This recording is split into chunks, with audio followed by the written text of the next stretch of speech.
And look what they found. This is a Nodosaurus, one of the most well-armored dino tanks of them all. Nodosaurus is covered from head to toe with these bony spikes and knobs. He was even better protected than Stegosaurus, and he had to be. I think it's an amazing animal. People like Stegosauruses because they have these great diamond-shaped plates. This guy has all kinds of armor. We're talking about armor like this. Some of this is very sharp, and these are very small ones. I suspect some of the armor here would be maybe this long, big spikes and so on. So maybe like a porcupine. You're going to think twice about messing around with a porcupine because you're going to get hurt. My dog Curly messed around with a porcupine once. He got hurt. The world was getting a lot scarier for the plant eaters, and if these guys want to survive, they've got to be ready for the baddest.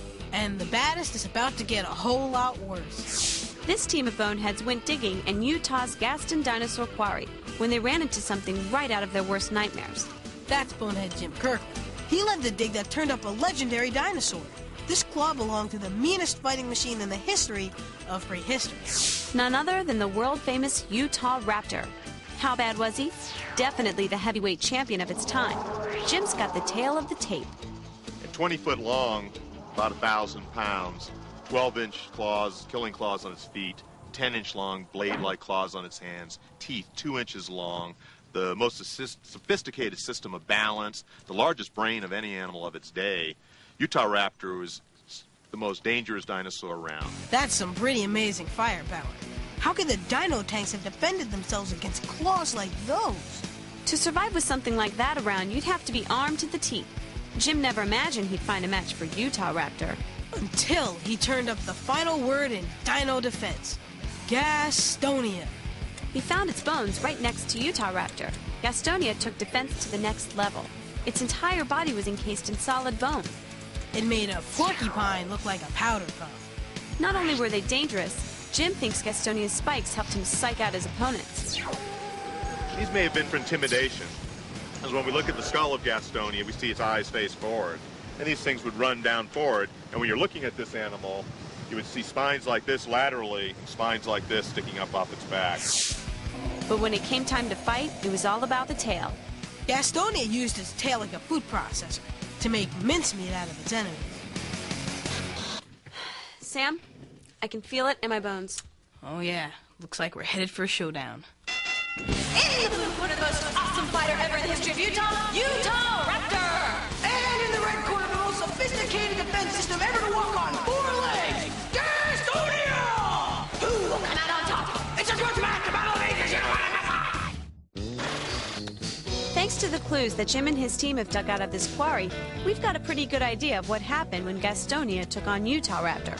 And while these boneheads keep on digging, let's check in on the brawl. It's a blistering hot day 100 million years ago. Gastonia is munching quietly on a prehistoric salad. But on the other side of the cafeteria, it's lunchtime for Utah Raptor also. And he's got Gastonia on his menu. This thing would grab you with long, powerful arms and start kicking out with its hind feet like a cat, slashing this thing through like a switchblade. Every time it kicked you, it would make a cut 5 and 6 foot long, 10 inches deep.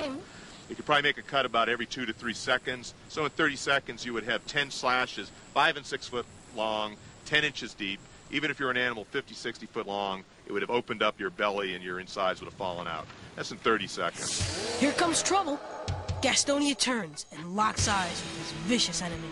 He's ready to rumble. But Utah Raptor's no chicken. He's a raptor. He keeps right on coming. And before you can say chainsaw, Gastonia's tail whips into action. And when you got spines of this size, add the sheath on it, you can add another 4 inches to the end of that thing. And, a nice sharp edge onto it. If that thing was swung at you with a 9 to 10 foot long tail, and it just about cut you in half. But Utah Raptor dodges the tail like his life depends on it, which it does. He looks for an opening, but Gastonia is about to bust out his scissor move. As the tail flexed, these would close together. You can see like that, and that gives you the reason why one face is kind of convex and the other side is concave. To allow for that flex and that scissors action, as this tail swung forward toward you, they'd close. So if you were trying to grab this animal, put your hand down there, if you had a finger there, it would be sliced right off. The most bloodthirsty, meat-eating predators of them all had finally met their match. Thanks to their indestructible spiked armor and their tales of woe, these dino tanks feared no beast. And so the carnivore kings had to share the land with the ministers of defense. Utah Raptor and all his hungry pals were going to have to go somewhere else for dinner. And Detective Jim, he looks back on those crazy days and just has to laugh.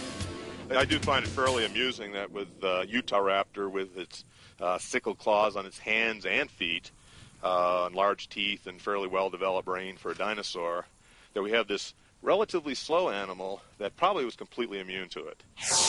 Jim's discovery really cleared up a lot of questions among the boneheads. For years, most of them thought the raptors ate anything they wanted. And I'll bet you old Utah Raptor thought the same thing. Well, that is until he tried to mess with my boy Gastonia. Just another day in bedrock. Back on the mean streets of the dinosaur age, the bullies were pretty vicious, but guys like Gastonia and Stegosaurus could definitely hold their own. So even though Utah Raptor and Allosaurus were ferocious killers, I think we can all rest easier knowing there were some brave vegetarians who could stand up to them. I know I'll definitely rest easier. I can't wait for my next dinosaur dream. Oh yeah? You're not worried about the velociraptors anymore?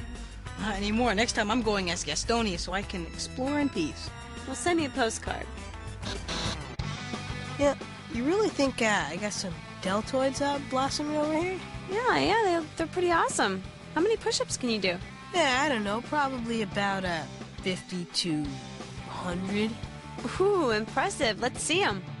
Yeah, okay. You know, this is not too hard. I can do one. Yeah, see, this is easy. 2. 98 to go there, Sam. 3.